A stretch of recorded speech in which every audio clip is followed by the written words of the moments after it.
হজরত মুসা আলাইহিসসালাম ছিলেন আল্লাহ তাআলার এক মহান নবী ও রাসূল। তিনি কালিমুল্লাহ উপাধি লাভ করেছিলেন, অর্থাৎ তিনি আল্লাহর সাথে সরাসরি কথা বলেছিলেন। তার জীবনে অসংখ্য বিস্ময়কর ঘটনা ঘটেছে, যার মধ্যে একটি হল মালাকুল মাউত অর্থাৎ আজরাইল আলাইহিসসালামের সাথে তার সাক্ষাৎ।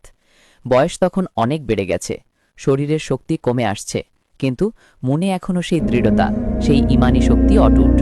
একদিন তিনি একা বসে অতীতের ঘটনাগুলো নিয়ে চিন্তা করছিলেন। এমন সময় মালাকুল মাউত আলাইহিসসালাম তার কাছে আগমন করেন, কিন্তু মানুষের রূপে, এবং বিনা সালামে প্রবেশ করেন ঘরে। আজরাইল আলাইহিসসালাম বললেন, হে মুসা, তোমার মৃত্যুর সময় এসে গেছে, প্রস্তুত হও তোমার প্রভুর সাক্ষাতের জন্য।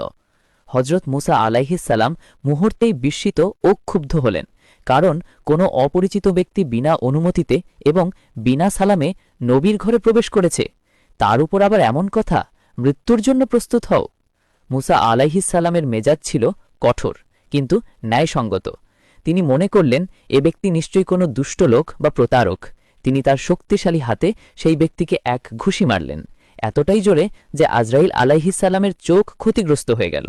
আজরাইল আলাইহিসসালাম তখন আল্লাহ তাআলার দরবারে ফিরে গেলেন এবং বললেন, হে আমার প্রতিপালক, তুমি আমাকে এমন এক বান্দার কাছে পাঠিয়েছিলে যিনি মরতে যান না, তিনি আমাকে আঘাত করেছেন।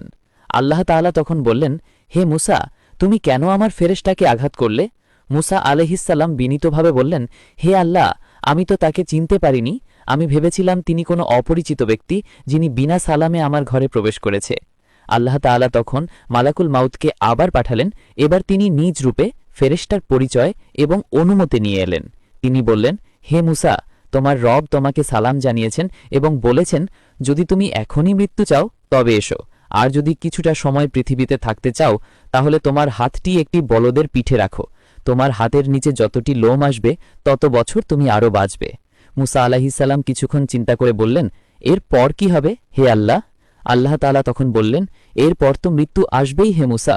তখন মুসা আলাইহিসসালাম বললেন, তাহলে এখনই হে প্রভু, আমাকে মৃত্যু দাও, কিন্তু আমার দেহ যেন পবিত্র ভূমি অর্থাৎ বাইতুল মুকাদ্দাসের কাছাকাছি সমাধিস্থ হয়, যেন দূর থেকে হলেও আমি সেই বরকতময় ভূমি দেখতে পাই। এভাবেই মুসা আলাইহিসসালামের মৃত্যু সম্পন্ন হয় এবং আল্লাহ তাআলা নিজ হাতে তার কবর আড়াল করে দেন, যাতে কেউ তা না জানতে পারে। এই ঘটনাটি সহিহ বুখারী ও সহিহ মুসলিমে বর্ণিত আছে এবং এটি সত্য ঘটনা। এতে আমাদের জন্য শিক্ষা রয়েছে: ১. মৃত্যুকে ভয় করা উচিত নয়, বরং আল্লাহর সাক্ষাতের জন্য প্রস্তুত থাকা উচিত। ২. সবকিছু আল্লাহর আদেশেই ঘটে, তার ইচ্ছা ছাড়া কিছুই ঘটে না।